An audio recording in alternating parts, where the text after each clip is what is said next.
Good morning, everyone. Welcome back to the main stage. It is officially Esports Day. As program lead of Esports and content creators, this is a really big day for me.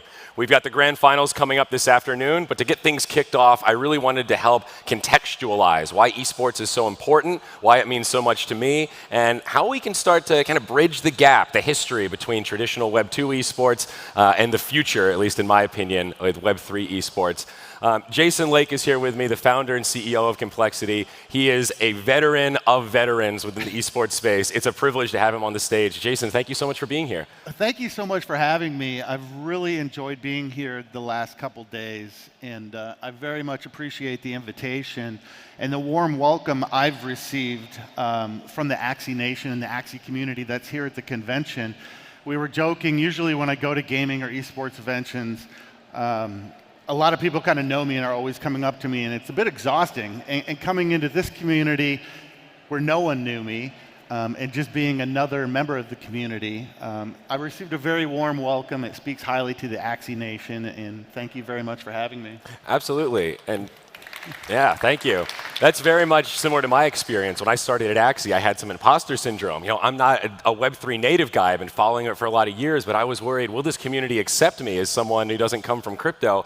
And all of them said, we need people like you. We've got a lot of folks that know crypto. We need people from outside crypto to bring some of those skills and knowledge in. Right. So seeing you in Twitter Spaces, seeing you start to learn about the space, I'm so excited to unpack this a little bit. And part of why I wanted to bring you here is because even within esports, you have a really unique history. Complexity Gaming has a very rich history. Very much recommend you go read that Wikipedia page about some of the business moves that Jason has made. But the big one is you guys now work out of the Dallas Cowboys office. So you're actually with one of the biggest sports franchises in North America. I mean, that's huge.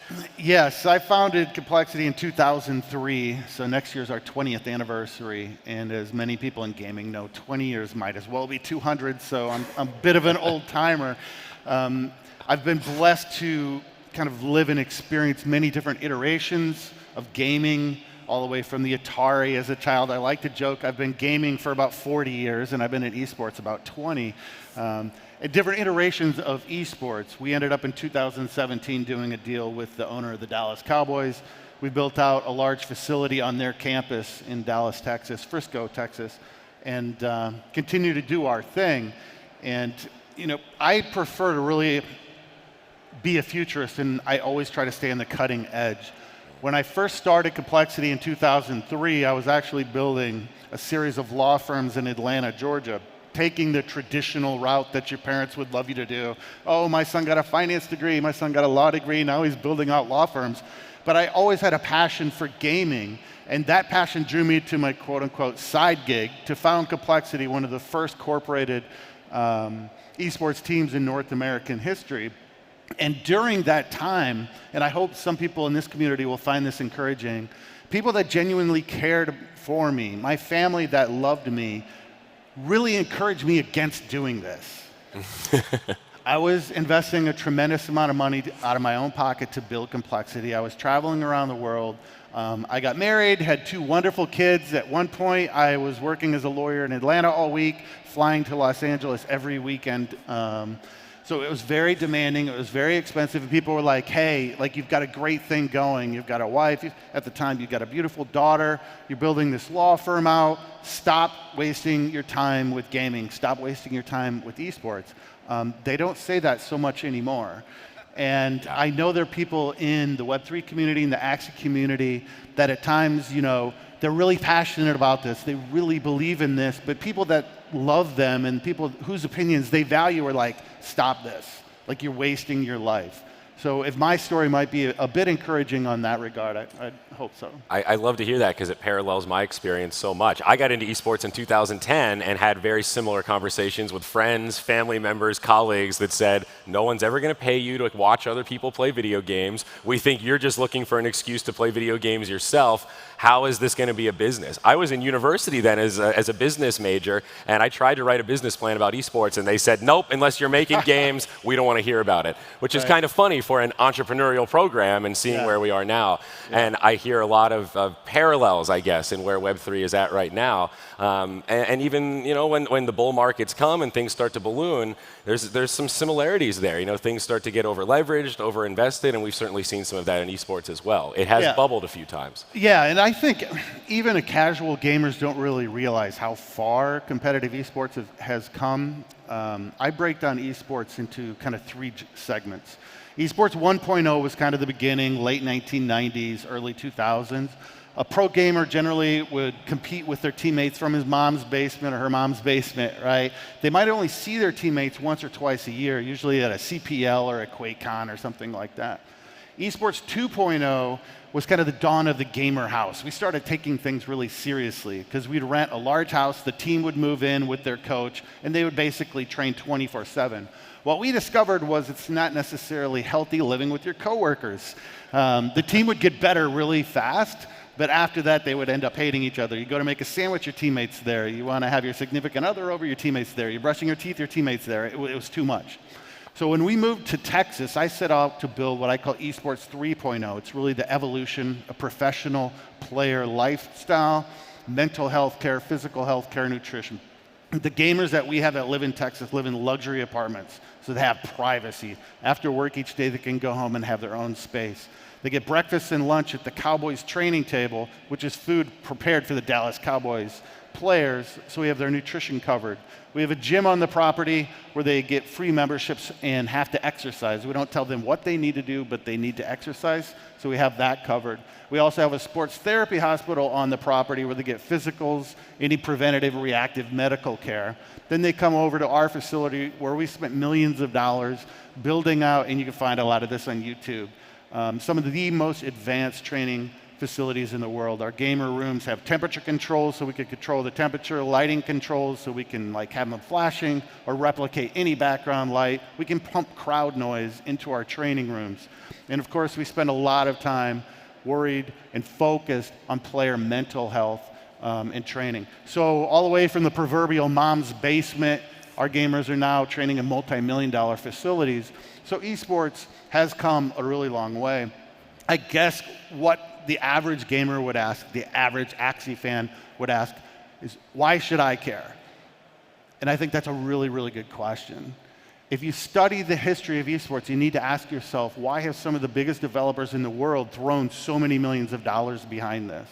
Why has Valve now funded majors? Why has Riot now done an entire franchise system around League of Legends?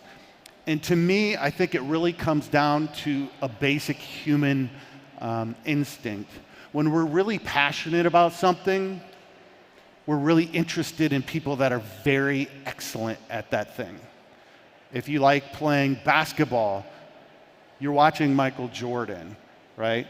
If you're playing American football, you're watching Tom Brady. Why are you doing that? Because you're really passionate about an activity. There's something inside of us that seeks to admire and seek out excellence in that activity. So yes, gaming is much, much larger than in the niche of esports. The Axie Nation and community and the wonderful scholarship system and the wonderful programs that like Gabby at Yield Guild have built out are always going to be much bigger than your esports programs. But having esports programs supporting those in your community who really aspire to that excellence ensures the longevity of Axie as a community, as a game. It really highlights and exposes those who have these unique skills, this unique discipline, and just the ability to really achieve something that as passionate Axie fans you care about. So yeah, esports isn't always going to be the focus for maybe the large Axie Nation, but esports has a value to the Axie ecosystem. See Cairo in the back? There he is. Being here a couple days, I've already started to learn who some of your best players are, and honestly, I didn't know coming in.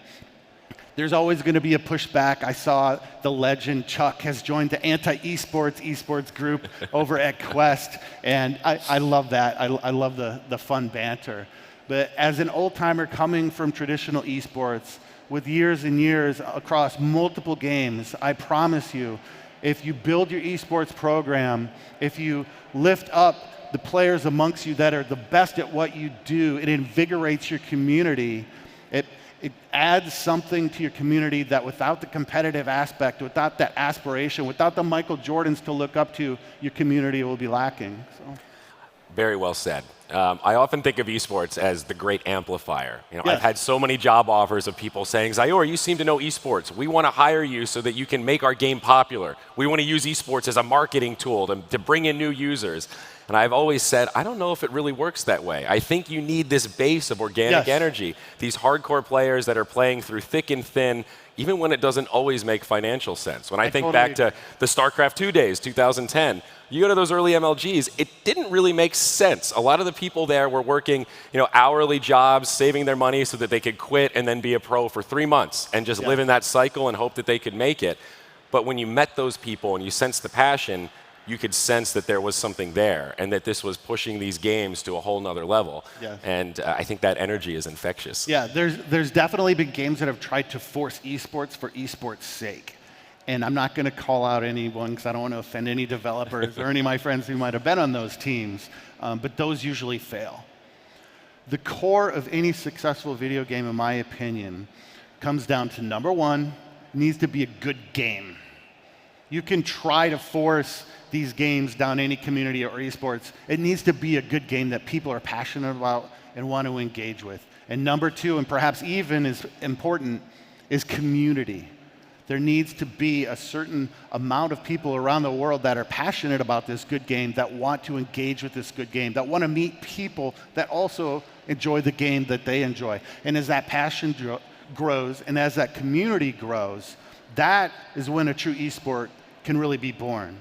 And I definitely see that in Axie, more so than any other Web3 game that I've seen currently.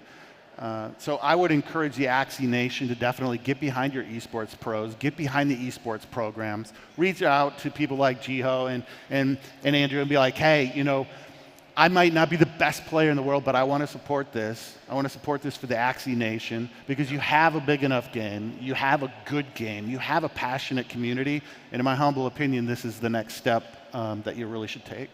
Absolutely. So before long, we'll expand our panel and bring out a few more folks here, but I wanted to now shift gears into the actual rails of Web3. We talk a lot about digital asset ownership, giving players more control over the ecosystem. This idea of Axie being a DAO that will eventually be governed by AXS token holders.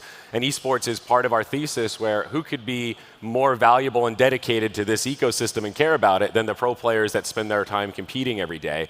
So we're hoping that will help reduce the risk of this DAO failing and insulate us from some of that risk. Really curious where your head is at in terms of how digital ownership and even this play and earn, play to own, all these emerging models affect your business model as a team. Oh my goodness, I'm glad you asked me. And we're about to get, like you said, a couple really smart people up here. Like I mentioned earlier, when I first got into esports, most everyone I knew thought I was crazy. And it ended up working out pretty well. And I'll be really transparent and honest with you right now. The general quote-unquote traditional esports community around the world views Web3 and Web3 gaming with a lot of skepticism right now, to put it kindly. So I have people that run large companies around the world that see me in the Twitter spaces, that see me attending AxieCon, that are like very skeptical, like, what the hell are you doing? I see the same thing with what you all are building that I saw in 2003 with the dawn of esports. This is the evolution, not only of esports, but of gaming in general. I always go back to the story of my son, which was just a couple years ago. I'd spent over $1,000 on Fortnite V-Bucks, and he'd kind of outgrown the game. And he said, Dad, I got this massive inventory. I want to sell it so I can use these funds to buy, Call of Duty or whatever it was he was playing at the time. And I'm like, and that is the problem. For far too many years, developers have consumed too much of the economic ecosystem. To me, what Web3 and decentralization and the DAO that you mentioned, the end goal is that we can all share as part of the ecosystem. I'm appreciative of the developers that have built these massive games, from the Blizzard games like WoW and Diablo and other games like Counter-Strike and League of Legends. Without them, we wouldn't be to where we are today. But now I believe it's time to evolve where we all get to share a piece of the pie, where we enjoy digital ownership for the assets that we either earn through hours of grinding or we spend real fiat on. So in my personal opinion, you are on the cusp of the next evolution of esports, which is why I'm really honored to be here, which is why when people in traditional esports or gaming look at me and tell me I'm crazy, I feel very much at home, because that makes me feel confident, because they told me I was crazy then, they tell me I'm crazy now, and I'm here to humbly join you and leaders like Gabby and Jiho and Zyori and others on this journey. So. Wow, well, thank you so much for being here. Let's expand.